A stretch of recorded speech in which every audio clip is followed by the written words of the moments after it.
Toppower vznikl v roce 2009 jako firma, která se zabývala montáží fotovoltaiky. Postupně jsme firmu převzali a udělali z ní vlastně výrobní závod, který se zabývá, jak jsem říkal, montáží elektroniky. Toppower je zakázková středně velká firma tady ve Středočeském kraji.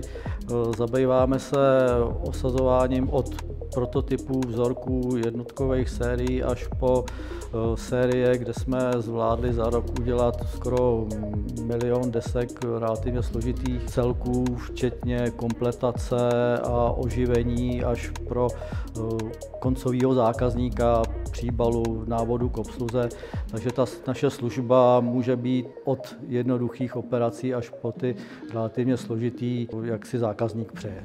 Typickým zákazníkem Toppoweru je firma, která má vlastní výrobek, ale nemá třeba osazovací linky nebo nemá celý proces pokrytý, takže my pro ní zajišťujeme buď to osazení desek plošných spojů, anebo pro některý až do montáže konečného výrobku. A jsou to většinou výrobky, které mají vyšší přidanou hodnotu. To znamená, že se do nich nahrává firmware a dělají se tam testy a tak.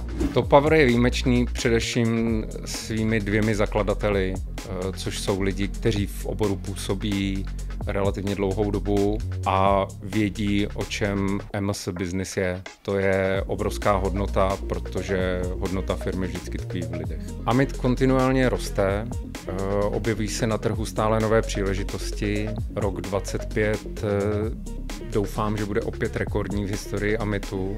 Posouváme se v produktové oblasti, řešíme velmi inovativní věci v oblasti kamerových systémů, v oblasti zobrazovacích jednotek. Chceme být lídři na trhu v inovacích a v nových produktech, které nás baví vymýšlet.